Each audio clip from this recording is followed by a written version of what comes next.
Hello Birmingham, this is Chad with Red Mountain Inspections. Just wanted to share a quick video with you. We had an amazingly beautiful weekend. It's not quite spring yet, but it certainly feels like it, and everything is starting to bloom. I got buds on my roses, and it's time to get outside and get after it. So with that said, I wanted to take this opportunity to create a video to address one of the common conditions I discover when inspecting homes. I'll have this conversation with many home buyers, and it's about how to control water at the exterior and simple corrections that you can make to divert water away from your foundation. There's two primary components, that's gutters and grading. Always want to have your gutters clean, maintained, extended to where the discharge from the downspouts moves to the low side of the house. Beyond that, it's the grading, and the grading in your flower beds matters significantly. One of the most common conditions I see is where old plants, foundation plants, have been removed, along with the dirt and the root balls and everything that goes with that. But dirt is not added back, and what that can do is allow for a negative slope and pitting against the house. So I wanted to use this video to encourage you to buy dirt and add dirt into your foundation beds when you are removing large chunks of dirt, or if you've got pitting or a negative slope, before you add those new plants back. That way that direct rainfall that lands in that flower bed is shed away from the house and not towards it. So here's a secondary video that will highlight how I actually am controlling it in front of my house.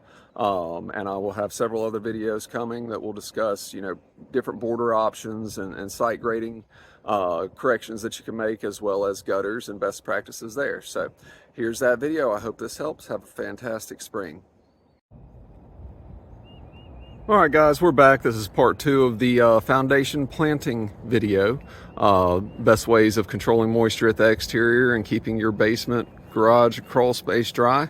One thing to always consider is the foundation plants and the grading of your flower beds. As you can see, I've got a level in my flower bed, and you don't need that, but I just did this for the video. That way you can see what's going on. But in this flower bed, I've got a much better slope than 6 inches. It's probably about 1.5 feet by the time you get to the bottom of the flower bed, but that's allowing that water to that does land inside the flower bed to shed away from the house. There's also a French drain that's installed on the other side of that block wall there that drains into the driveway drain, and then it's carried underground along with my downspouts to get water away. That being said, the other side, I wasn't able to get as much of a drop. Got about 7.5 inches drop, where it's lower away from the house than it is against the house. I had to add dirt and basically build up in front of the window to allow me to create a swell out on the outside border of the flower bed, so that water that does land in the flower bed, it drains away from the house, and it has a path around the corner. We want to ensure that water gets to the low side of the house. And the two biggest components associated with controlling water at the exterior are your gutters and your grading. So you can see on this side, I've also got a downspout that's plumbed below grade. It runs to the bottom side of this flower bed at the side of the house. Before we get there, I'll just show you this side. And as you can see, the windows right there at grade are just below grade, but I built up the land. And it's lower on the outside portion of the flower bed.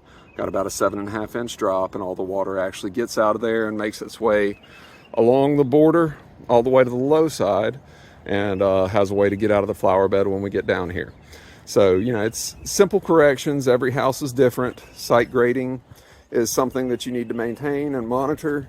It may need some adjustment from time to time, especially when you're removing those old foundation plants. So hopefully this helps you with your springtime plantings, and I hope you all have a fantastic year.